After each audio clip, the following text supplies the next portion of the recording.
All right, Greg, can you hear us? I can. Can you hear me? We can hear you, so we're Fantastic. connected. Awesome. Well, Greg Bishop is a good friend of mine for a long time. He's a radio host in the awesome town of Springfield, Illinois, where a lot of stuff goes down. But actually, Greg is on a pretty big station there as a broadcaster. Has his own show. In addition to doing some the morning news, the morning drive news, and some other things, he's received an award, Best Use of New Media from the Illinois Broadcasters Association, and is currently working on a Master's in Communication from the University of Springfield. What's great about Greg, like I said, he's got his own show there on WMAY, which I've always thought, wow, he has quite a bit of creative autonomy. And I'm just wondering how he swung. How did that happen, Greg? That they pretty much let you talk about whatever you want to talk about there on that great program of yours, Bishop on Air, which is, I believe, on Saturday nights. Yeah, it's Saturday nights, 3 to 7 Central Standard Time on 970 WMAY. And essentially, what happened with the program was I became a talk radio junkie about 6 years ago when I really became fully aware of what was going on in this country. Stumbled upon WMAY. Then I found out that it was locally owned and operated by Midwest Family Broadcasting. It's a small cluster. They have, I believe, about 7 different clusters of stations around the Midwest. And I knew that since it was so, kind of a tight knit group, it wouldn't have the types of regulations that, the Clear channels or any of the Fox affiliates would have.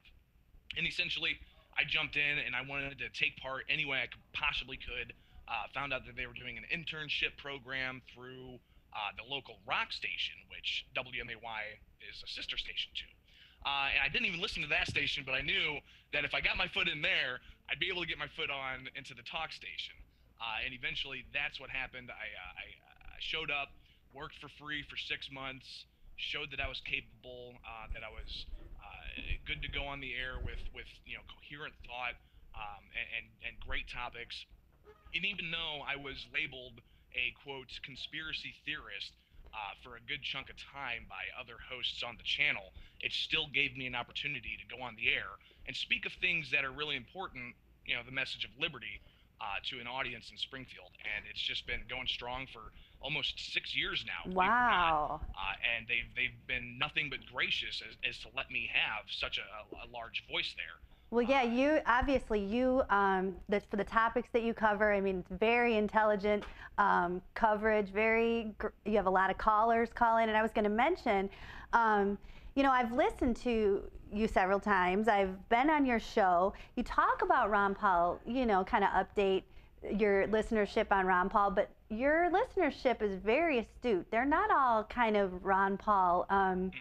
You know, I don't know, fans, I guess I would even say. I mean, they seem to come from across the political spectrum. So, kind of what do you, people who listen to Bishop on Air, where are they coming from across the political spectrum? Are they involved with politics? Are they kind of out of the political loop, or is it just kind of a broad spectrum?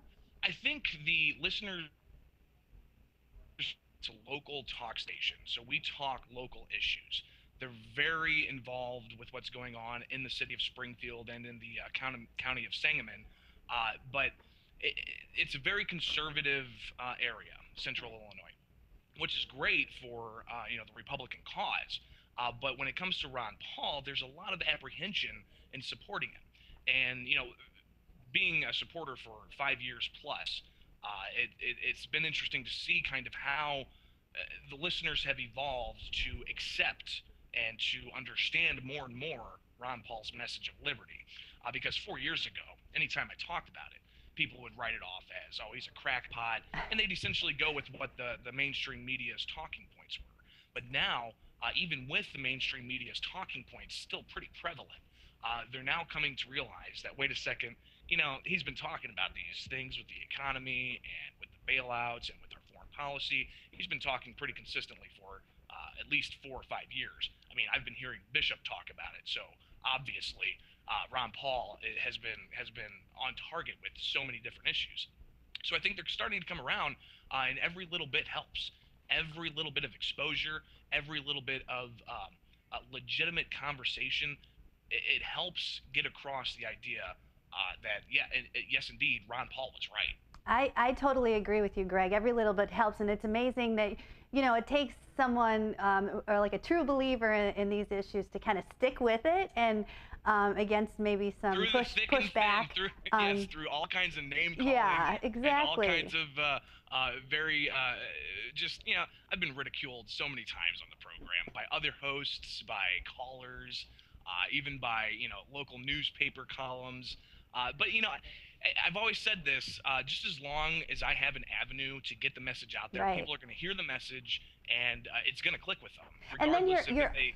you're also able to use your platform there to generate some interest and some exposure for some off-air activities, as far as your political and issues activism.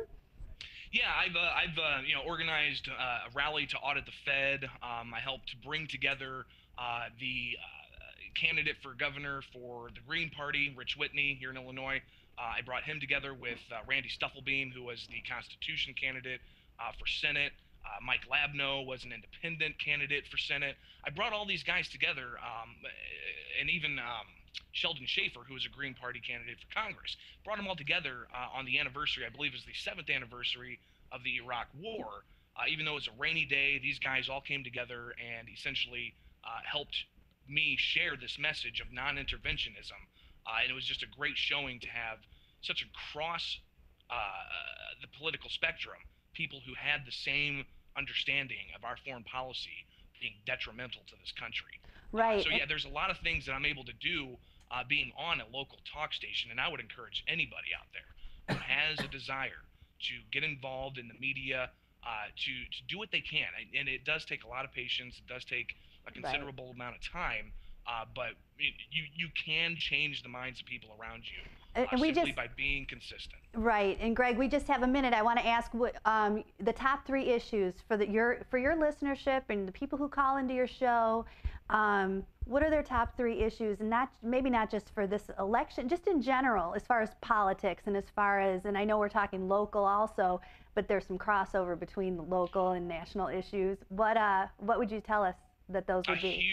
A huge one for Springfield and all of Illinois is gun rights. That's massive. Anytime I bring up the issue of gun rights, and you guys know, living in Illinois, we're the most restrictive state.